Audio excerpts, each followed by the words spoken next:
Hi guys, welcome back to health inspector crew. നമ്മൾ ഇന്ന് പഠിക്കാൻ പോകുന്നത് അഡൾട്രേഷൻ ഓഫ് ഫുഡ്സിനെ കുറിച്ചിട്ടാണ്. എന്താണ് അഡൾട്രേഷൻ എന്ന് വെച്ച് കഴിഞ്ഞാൽ, എന്തെങ്കിലും അഡൾട്രൻസ് ഫുഡിലേക്ക് ആഡ് ചെയ്തിട്ടുണ്ടാവുക, അല്ലെങ്കിൽ എന്തെങ്കിലും അതിലുള്ള കോമ്പോണൻസിന് അതിലേതെങ്കിലുമുള്ള സബ്സ്റ്റൻസിനെ നമ്മൾ റിമൂവ് ചെയ്യുക അല്ലെങ്കിൽ റീപ്ലേസ് ചെയ്യുക. ഇങ്ങനെയുള്ള ഫുഡിൽ ഇങ്ങനെ എന്തെങ്കിലുമൊക്കെ സംഭവിക്കുമ്പോഴാണ് നമ്മൾ അഡൾട്രേഷൻ ഓഫ് ഫുഡ്സ് എന്ന് നമ്മൾ പറയുന്നത്. അപ്പം മെയിൻലി ആയിട്ട് കോമൺ ആയിട്ട് ചെയ്തു വരുന്ന കുറച്ച് പ്രാക്ടീസസ് ഉണ്ട് അഡൾട്രേഷൻ്റെ. ഒന്നാമത്തേന്ന് പറയുന്നത് എന്താണ്, മിക്സ് ചെയ്യുക, അതായത് ഏതെങ്കിലും ഒരു ഇൻഫീരിയർ ആയിട്ടുള്ളൊരു സബ്സ്റ്റൻസ് ആഡ് ചെയ്യുക. രണ്ടാമത്തേന്ന് പറയുന്നത് എന്താണ്, സബ്സ്റ്റിറ്റ്യൂഷൻ, അതായത് ഏതെങ്കിലും ഒരു ജെന്യുവൻ ആയിട്ടുള്ള ഇൻഗ്രീഡിയൻസ് റീപ്ലേസ് ചെയ്യുക, അതിന് പകരം വേറെ ഏതെങ്കിലും ഒരു ഇൻഗ്രീഡിയൻറ്റ് ആഡ് ചെയ്യുക. പിന്നെ പറയുന്നതാണ് അബ്സ്ട്രാക്ഷനാണ്. അത് ഏതാ, വാല്യുബിൾ ആയിട്ടുള്ള എന്തെങ്കിലും ഒരു കോമ്പോണൻസ് നമ്മൾ റിമൂവ് ചെയ്യുന്നു. ഇപ്പം ഒരു ഫുഡ് പ്രോഡക്റ്റ് എടുക്കുകയാണെങ്കിൽ ആ ഫുഡ് പ്രോഡക്റ്റിൽ വാല്യുബിൾ ആയിട്ടുള്ള എന്തെങ്കിലും നമ്മൾ എന്ത് ചെയ്യുന്നു, റിമൂവ് ചെയ്ത് കളയുന്നു. പിന്നെ എന്താണ്, കൺസീൽമെൻറ്റ് ഓഫ് ക്വാളിറ്റി, അതായത് പുവർ ക്വാളിറ്റി ഉള്ള ഫുഡ് പ്രോഡക്റ്റ് ആയിരിക്കും, അതിന് നമ്മൾ ഹൈഡ് ചെയ്ത് സെല്ല് ചെയ്യുക, അങ്ങനെ കൺസ്യൂമർ അത് ബേ ചെയ്യുന്നു. നെക്സ്റ്റ് പറയുന്നത് എന്താണ്, പുട്ടിങ് അപ്പ് ഡീകമ്പോസ്ഡ് ഫുഡ്സ്, അതായത് സ്പോയിലായി പോയിട്ടുള്ള ഫുഡ് ഐറ്റംസ് നമ്മൾ എന്ത് ചെയ്യുന്നു, സെല്ല് ചെയ്യുന്നു. പിന്നെ പറയുന്നതാണ് മിസ് ബ്രാൻഡിങ്, അതായത് ഫാൾസ് ആയിട്ടുള്ള ലേബിൾസ് ഒക്കെ യൂസ് ചെയ്യുന്നു. ഇനി പറയുന്നത് എന്താണ്, അഡീഷൻ ഓഫ് പോയിസൺസ്, അതായത് അഡൾട്രേഷന് വേണ്ടി എന്താണ്, ഹാംഫുൾ ആയിട്ടുള്ള സബ്സ്റ്റൻസ് നമ്മൾ ഇൻട്രൊഡ്യൂസ് ചെയ്യുന്നു ഫുഡിലേക്ക്. എന്താണ്, ഹാംഫുൾ ആയിട്ടുള്ള സബ്സ്റ്റൻസസ് ഇൻട്രൊഡ്യൂസ് ചെയ്യുന്നു. ഇത് എന്തിലേക്ക് ലീഡ് ചെയ്യുന്നു, സിവിയർ ആയിട്ടുള്ള ഹെൽത്ത് റിസ്കിലേക്ക് ലീഡ് ചെയ്യുന്നു. ഇനി സം ഫോംസ് ഓഫ് അഡൾട്രേഷൻ നമുക്ക് നോക്കാം. ഇപ്പം നമ്മൾ മസ്റ്റാർഡ് ഓയിൽ എടുക്കുകയാണെങ്കിൽ അതിൽ അഡൾട്രേറ്റഡ് ആയിട്ട് നമ്മൾ യൂസ് ചെയ്യുന്നത് എന്തായിരിക്കും, ആർഗ്യമൺ ഓയിലായിരിക്കും അവിടെ അഡൾട്രൻ്റ് ആയിട്ട് ആക്ട് ചെയ്യുന്നത്. എന്തായിരിക്കും, ആർഗ്യമൺ ഓയിലായിരിക്കും ഇവിടെ അഡൾട്രൻ്റ് ആയിട്ട് ആക്ട് ചെയ്യുന്നത്. ഇതെന്തായിരിക്കും, നമ്മുടെ ഹെൽത്തിന് ഡയറക്റ്റ്ലി ഇഞ്ചുറി ഉണ്ടാക്കുന്ന കാര്യങ്ങളാണ്. ഇതെന്താണ്, നമ്മുടെ ഹെൽത്തിന് ഡയറക്റ്റ്ലി ഇഞ്ചുറീസ് ഉണ്ടാക്കുന്ന കാര്യമാണ്. പക്ഷേ ഇതെന്താണ്, നമ്മുടെ ഹെൽത്തിനെയാണ് ഡയറക്റ്റ്ലി ബാധിക്കുന്നത്. ഇപ്പം നമ്മൾ മിൽക്കിലേക്കൊക്കെ വാട്ടർ ആഡ് ചെയ്യുകയാണെങ്കിൽ എന്ത് സംഭവിക്കും, മിൽക്കിലേക്കൊക്കെ വാട്ടർ ആഡ് ചെയ്യുന്ന സമയത്ത് എന്താണെങ്കിൽ നമുക്ക് എന്തായിരിക്കും, അവിടെ എക്കണോമിക്കലിയാണ് നമ്മൾ ഡയറക്റ്റ്ലി നമ്മുടെ ഹെൽത്തിനെ ബാധിക്കുന്നതിനൊക്കെ കൂടുതൽ നമ്മുടെ വാലറ്റിനായിരിക്കും ഇത് കൂടുതൽ ഇച്ചിരൂടെ, നമ്മുടെ എക്കണോമിക്കലി ആയിരിക്കും നമുക്ക് ഇച്ചിരി കൂടെ പ്രോബ്ലംസ് അവിടെ ഉണ്ടാകുന്നത്. നമ്മുടെ ഹെൽത്തിനേക്കാളും അവിടെ എന്തായിരിക്കും, ഇച്ചിരൂടെ എക്കണോമിക്കൽ പരമായിട്ടുള്ള പ്രശ്നങ്ങളായിരിക്കും അവിടെ കൂടുതലുണ്ടാകുന്നത്. ഇനി നമ്മൾ നോക്കുന്നത് ഇന്ത്യയിൽ കൂടുതലും പ്രാക്ടീസ് ചെയ്ത് വരുന്ന അഡൾട്രേഷനെ കുറിച്ചിട്ടാണ്. ഇപ്പോൾ മിൽക്ക് അഡൾട്രേഷൻ എടുക്കുകയാണെങ്കിൽ മിൽക്ക് കൂടുതൽ നമ്മൾ വെള്ളം ഒഴിക്കുക, അങ്ങനെയുള്ള അഡൾട്രേഷനായിരിക്കും നമ്മൾ കേട്ടിട്ടുള്ളത്. വെള്ളം ഒഴിക്കുന്നത് ഒരു മായം ചേർക്കൽ, ആ ഒരു രീതിയിലായിരിക്കും നമ്മൾ കൂടുതൽ കേട്ടിട്ടുണ്ടാവുക. അതെന്തിനു വേണ്ടിയിട്ടാണ്, വോളിയം ഇൻക്രീസ് ചെയ്യാൻ വേണ്ടിയിട്ട്. അതുപോലെ തന്നെ കോസ്റ്റ് റെഡ്യൂസ് ചെയ്യാൻ വേണ്ടിയിട്ട് എന്ത് ചെയ്യും, ഫാറ്റ് റിമൂവൽ അവിടെ നടക്കുന്നുണ്ട്. മിൽക്കിൻ്റെ ഫാറ്റ്സ് എന്ത് ചെയ്യും, റിമൂവ് ചെയ്യും. എന്തിനു വേണ്ടിയിട്ട്, കോസ്റ്റ് റെഡ്യൂസ് ചെയ്യാൻ വേണ്ടിയിട്ട്. അതുപോലെ തന്നെ അത് ഇച്ചിരി കൂടെ തിക്കർ, പാലിൻ്റെ കൊഴുപ്പ് കൂട്ടാനും അത് ഇച്ചിരി കൂടെ റിച്ചർ ആക്കാൻ വേണ്ടിയിട്ട് എന്ത് ആഡ് ചെയ്യും, സ്റ്റാർച്ച് നമ്മൾ ആഡ് ചെയ്ത് കൊടുക്കാറുണ്ട്. അങ്ങനെയും മിൽക്ക് അഡൾട്രേഷൻ ചെയ്യാറുണ്ട്. ഈ പ്രാക്ടീസസ് ഒക്കെ എന്ത് സംഭവിക്കുന്നത് വെച്ച് കഴിഞ്ഞാൽ ന്യൂട്രിറ്റീവ് വാല്യൂസിനെയാണ് ഇത് എഫക്റ്റ് ചെയ്യുന്നത്. അതായത് നമ്മളിപ്പം മിൽക്കിലേക്ക് ഒരുപാട് വെള്ളം ഒഴിക്കുമ്പോഴും അതെന്ത് സംഭവിക്കും, ഡൈല്യൂട്ടഡ് ആയിട്ട് ന്യൂട്രിറ്റീവ് വാല്യൂസിനെയാണ് കൂടുതലും എഫക്റ്റ് ചെയ്യുന്നത്. അത് എന്തിലേക്ക് ലീഡ് ചെയ്യുന്നു, ഹെൽത്ത് റിസ്കിലേക്ക് ലീഡ് ചെയ്യുന്നു. ഇനി ഗീ എങ്ങനെയായിരിക്കും അഡൾട്രേഷൻ ചെയ്യുന്നത്, ഗീ അല്ലെങ്കിൽ ഇപ്പം ബട്ടർ എടുക്കുകയാണെങ്കിൽ അത് കൂടുതലും അഡൾട്രേറ്റ് ചെയ്യുന്നത് Dalda, animal fats, pig fats അതൊക്കെ വെച്ചിട്ടായിരിക്കും. എന്തായിരിക്കും, Dalda, animal fats, pig fats അങ്ങനെയുള്ള സാധനങ്ങളൊക്കെ വെച്ചിട്ടായിരിക്കും. ഇത് ക്വാളിറ്റിയും അതുപോലെ തന്നെ ഒത്തൻറ്റിസിറ്റിയും, അതായത് ആ ഗീയുടെ ക്വാളിറ്റീനെയും അതുപോലെ തന്നെ ഒത്തൻറ്റിസിറ്റീനെയും മാത്രമല്ല കോംപ്രമൈസ് ചെയ്യുന്നത്. പക്ഷെ എന്തൊക്കെയാണ്, ഇപ്പം എന്തെങ്കിലും ഡയറ്ററി റെസ്ട്രിക്ഷൻസ് ഒക്കെ ഉള്ളവരുണ്ടാവും. അതായത് ഇപ്പം ആനിമൽ ഫാറ്റ്സ് കൺസ്യൂം ചെയ്തുകൂടാ, അങ്ങനെ ബിലീഫ്, പിഗ് ഫാറ്റ്സ് അങ്ങനെ എന്തെങ്കിലും ബിലീഫ് ഉള്ളവർ, അങ്ങനെയൊക്കെ ഉള്ളവർക്ക് എന്തായിരിക്കും, അങ്ങനെയുള്ള ഡയറ്ററി റെസ്ട്രിക്ഷൻസ് കൂടെ കൺസേൺഡ് ആയിട്ട് വരുന്നൊരു കാര്യമാണ്. നെക്സ്റ്റ് ആണ് എന്ത്, rice and wheat, grains and ഫ്ലോഴ്സിലുള്ള അഡൾട്രേഷൻ എന്ന് പറയുന്നത്. റൈസ് ആൻഡ് വീറ്റ്സിലേക്ക് വരുമ്പോൾ നമുക്കറിയാം, വെയിറ്റ് കൂട്ടാൻ വേണ്ടിയിട്ട് റൈസിലും വീറ്റ്സിലൊക്കെ നമ്മൾ എന്ത് കാണാറുണ്ട് നമ്മൾ കൂടുതലും ഈ സ്റ്റോൺസ്, ചിപ്സ്, മഡ്സ്. നമ്മളിപ്പം റൈസൊക്കെ വാങ്ങുമ്പം അതിൽ കല്ലൊക്കെ നമുക്ക് കിട്ടാറുണ്ട്. അപ്പം ഇതെന്തായിരിക്കും, ഈ റൈസിനെ ഈ ഗ്രെയിൻസിനെയൊക്കെ ഇതെന്ത് ചെയ്യും, ഇമ്പ്യൂർ ചെയ്യും. അതായത് ഈ പ്രാക്ടീസസ് ഇമ്പ്യൂർ ചെയ്യും. പക്ഷേ ഇമ്പ്യൂർ ചെയ്യാൻ മാത്രമല്ല അവിടെ സംഭവിക്കുന്നത്, എന്താണ്, ഡൈജസ്റ്റീവ് ഇഷ്യൂസ് സംഭവിക്കും. ഇത് റെഗുലർലി കൺസ്യൂം ചെയ്യുന്നവർക്ക് ഹെൽത്ത് റിസ്കുകൾ ഉണ്ടാകാനുള്ള ചാൻസസ് ഉണ്ട്.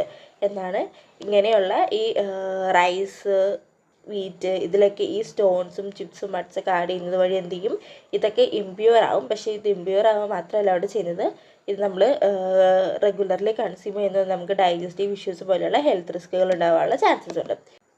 നെക്സ്റ്റ് വരുന്നതാണ് ഫ്ലോർസ് എന്ന് പറയുന്നത്. ഇപ്പം നമ്മളൊരു വീറ്റ് ഫ്ലോർ ഒക്കെ നമ്മൾ എടുക്കുകയാണെങ്കിൽ അത് കോമൺലി അഡൾട്രേറ്റ് ചെയ്യുന്നത് എന്ത് വെച്ചിട്ടായിരിക്കും? സോപ്പ്, സ്റ്റോൺസ് പൗഡർ, അതുപോലെ തന്നെ ചീപ്പറായിട്ടുള്ള ഫ്ലോർസ്, അതായത് വീറ്റ് ഫ്ലോറിന് അത്രയും വിലയില്ലാത്ത ഏതെങ്കിലും ചീപ്പറായിട്ടുള്ളൊരു ഫ്ലോർ വെച്ചിട്ട് മിക്സ് ചെയ്യാം.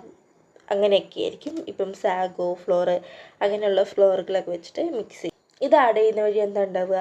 ഈ ഫ്ലോറിലുള്ള ന്യൂട്രീഷണൽ കണ്ടൻറ്റുകൾ കുറയാണ്. അതായത് ഈ ചീപ്പറായിട്ടുള്ള ഫ്ലോർ നമ്മൾ ആഡ് ചെയ്യുന്നു, അല്ലെങ്കിൽ നമ്മളിപ്പോൾ എന്താണ് സോപ്പ്, സ്റ്റോൺസ് പൗഡർ ആഡ് ചെയ്യുന്നു, ഇങ്ങനെയുള്ള ടൈമിലേക്ക് എന്താ സംഭവിക്കുകയെന്ന് വെച്ച് കഴിഞ്ഞാൽ ന്യൂട്രീഷണൽ കണ്ടൻറ്റ് അവിടെ കുറഞ്ഞു വരികയാണ് ചെയ്യുന്നത്. അതുപോലെ തന്നെ നമ്മുടെ ഡയറ്റിലേക്ക് നമ്മളിപ്പം ഈ സോപ്പ്, സ്റ്റോൺ പൗഡറൊക്കെ ഇട്ട് അഡൾട്ടേർഡ് ആയിട്ടുള്ള വീറ്റ് ഫ്ലോറൊക്കെയാണ് നമ്മൾ യൂസ് ചെയ്യുന്നുണ്ടെങ്കിൽ അത് നമ്മുടെ ഡയറ്റിലേക്കും നമ്മൾ എന്താണ് ഒരു ഹാംഫുൾ ആയിട്ടുള്ളൊരു സബ്സ്റ്റൻസ് ഇൻട്രൊഡ്യൂസ് ചെയ്യുകയാണ് അവിടെ നടക്കുന്നത്.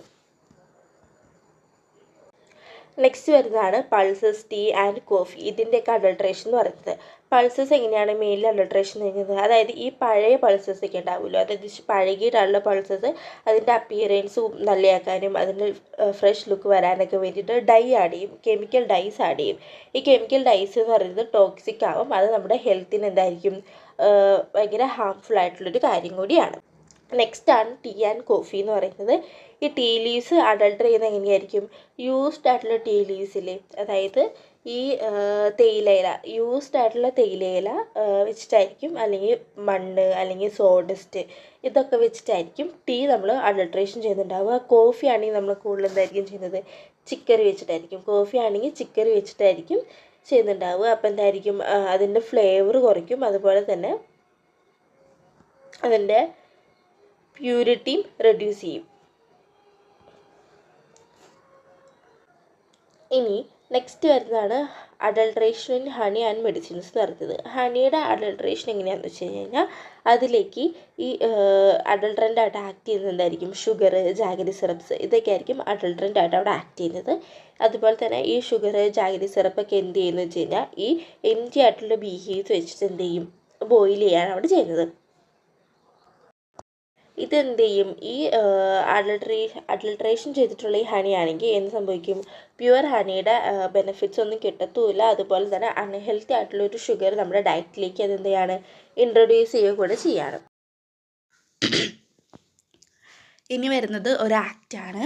അത് 1954 സെൻട്രൽ ഗവൺമെൻറ് ഇനാക്ട് ചെയ്തൊരു ആക്റ്റാണ്, central prevention of food adulteration act എന്ന് പറയുന്നത്. അപ്പം 1954 central prevention of food adulteration act വന്നത്. അതിൽ തന്നെ ലേറ്റസ്റ്റ് ആയിട്ട് ഇപ്പോൾ നിൽക്കുന്ന ആക്ട് ഏതാണെന്ന് വെച്ച് കഴിഞ്ഞാൽ 1986 ആക്റ്റാണ്. ഇതിലെന്താണെന്ന് വെച്ച് കഴിഞ്ഞാൽ ഇംപ്രിസ്മെൻറ്റ് പോലെയുള്ള പണിഷ്മെൻറ്റ്സ് ഇൻക്ലൂഡഡ് ആണ്. ഇനി മൂന്നാമത്തെ പറയുന്ന എൻഫോഴ്സ്മെൻറ്റ്. ഇതെന്ന് പറയുന്നത് സെൻട്രൽ ഗവൺമെൻറ് കൊണ്ടുവന്ന ഒരു ആക്ട് ആണെങ്കിലും ഇത് കൂടുതലും പ്രൈമറിലി ഇംപ്ലിമെൻറ്റ് ചെയ്യുന്നത് ഏതാണ്? ലോക്കൽ ബോഡീസും സ്റ്റേറ്റ് ഗവൺമെൻറ്റ്സും. ഇനി നാലാമത്തെ പറയുന്നത് എന്താണ്? അഡൾട്രേഷൻ എന്ന് വെച്ചാൽ എന്താണ്? ഒരു ഫുഡിൻ്റെ മിനിമം സ്റ്റാൻഡേർഡ് മീറ്റ് ചെയ്യാത്ത ഫുഡ്സിനെയാണ് പറയുന്നത്. നെക്സ്റ്റ് പറയുന്നതാണ് 2006 വന്ന food safety and standard act എന്ന് പറയുന്നത്. ഇതിൻ്റെ പർപ്പസ് എന്തായിരുന്നു? കൺസ്യൂമേഴ്സിൻ്റെ ഹെൽത്തിനെ സേഫ് ഗാർഡ് ചെയ്യാമെന്നാണ് ഇതിൻ്റെ പ്രൈമറി പർപ്പസ് എന്ന് പറയുന്നത്. അതുപോലെ തന്നെ അവൈലബിൾ ആയിട്ടുള്ള ഫുഡിൻ്റെ ഹോണസ്റ്റ് ആയിട്ടുള്ള ഒരു ന്യൂട്രിറ്റീവ് വാല്യൂ എൻഷുർ ചെയ്യാമെന്നുള്ളത്.